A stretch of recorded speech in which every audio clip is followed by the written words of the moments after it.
What if you could travel the world, not as a stranger, but as a local? What if every trip became a story of hosts who greeted you like old friends, of breakfasts shared in unfamiliar kitchens, and of nights spent in quirky, offbeat homes?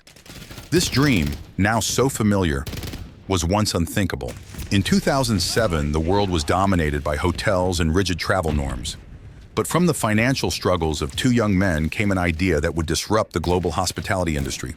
It began in the unlikeliest of places: a San Francisco apartment, an air mattress, and a desperate bid to make rent. Chapter 1: The Early Hustle.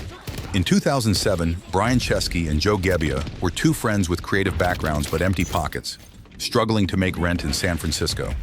When a design conference rolled into town, filling every hotel room in the city, inspiration struck. What if they rented out their living room with air mattresses and homemade breakfast? It seemed crazy, but it worked. 3 guests paid $80 a night each, staying in the living room on inflatable beds. Encouraged by the idea, Chesky and Gebbia launched a very basic website called Air Bed and Breakfast. But reality soon set in. Few people shared their excitement for renting rooms to strangers. They quickly discovered that attracting users to their platform was only half the battle. Potential investors laughed at the idea, dismissing it as unsafe and impractical. They heard the same rejection repeatedly. No one will let strangers into their homes. The idea should have failed, but Chesky and Gebbia refused to give up.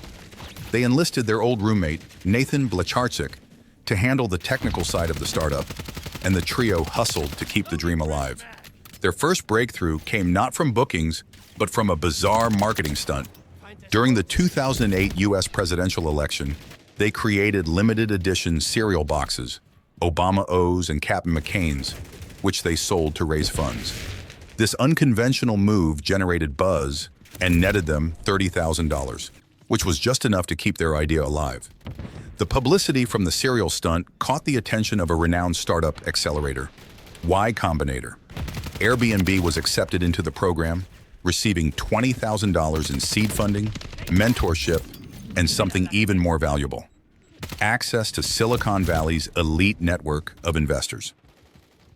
Chapter 2: Scaling the Impossible. Despite the small initial investment, scaling Airbnb was no easy feat. The founders spent the next several months refining their platform and struggling to attract both hosts and guests.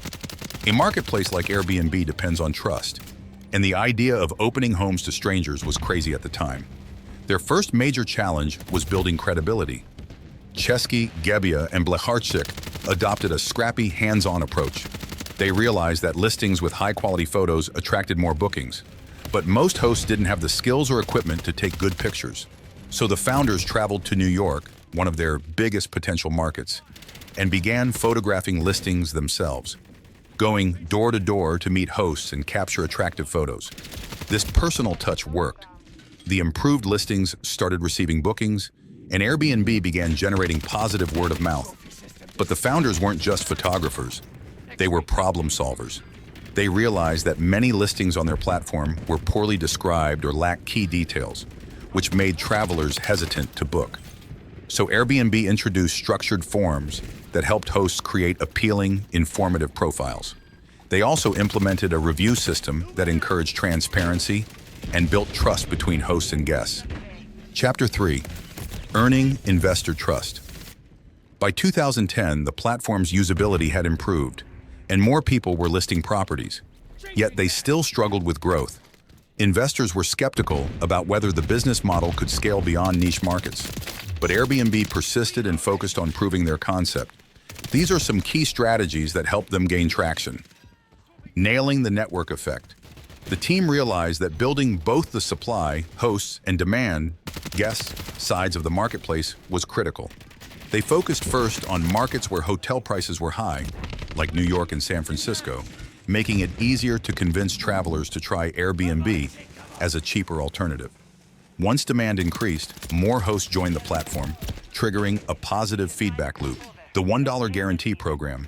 One of the biggest concerns for potential hosts was liability. What if guests damage their property? To address this, Airbnb introduced a $1 host guarantee program, which promised compensation for any damages caused by guests. This move reassured hosts and helped Airbnb grow its inventory of listings. Localized marketing and expansion. Rather than spreading too thin too soon, Airbnb strategically expanded city by city. They identified popular tourist hubs and focused on building dense inventories of listings in those areas.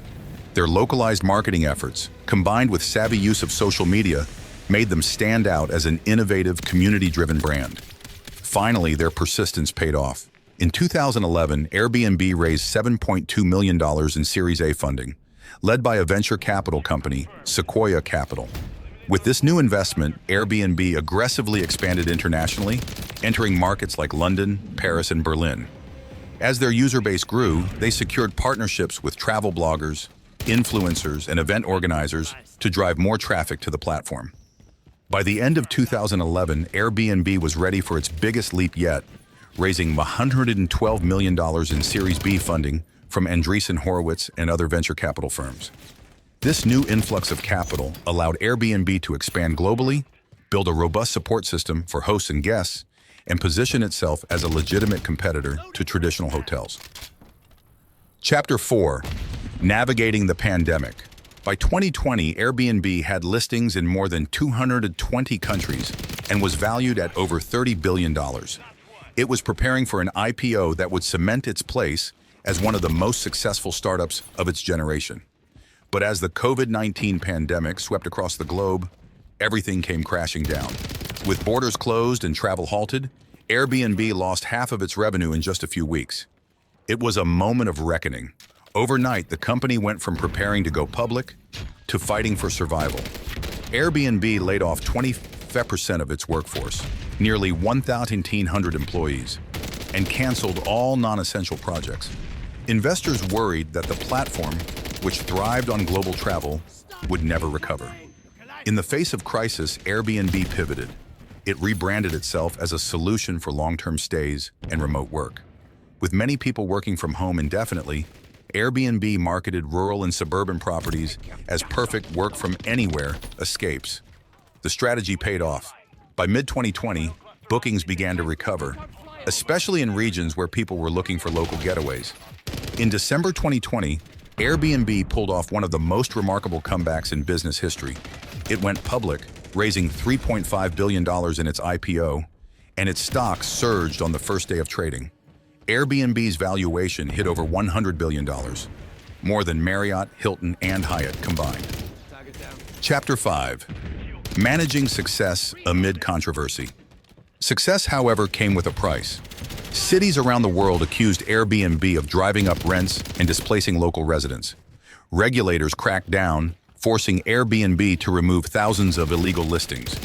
The company responded by developing tools to help hosts comply with local laws and paying city taxes. But the damage was done. Airbnb was now seen as both an innovator and a disruptor of communities. Meanwhile, competitors like Vrbo and Booking.com gained ground, and Airbnb faced internal challenges.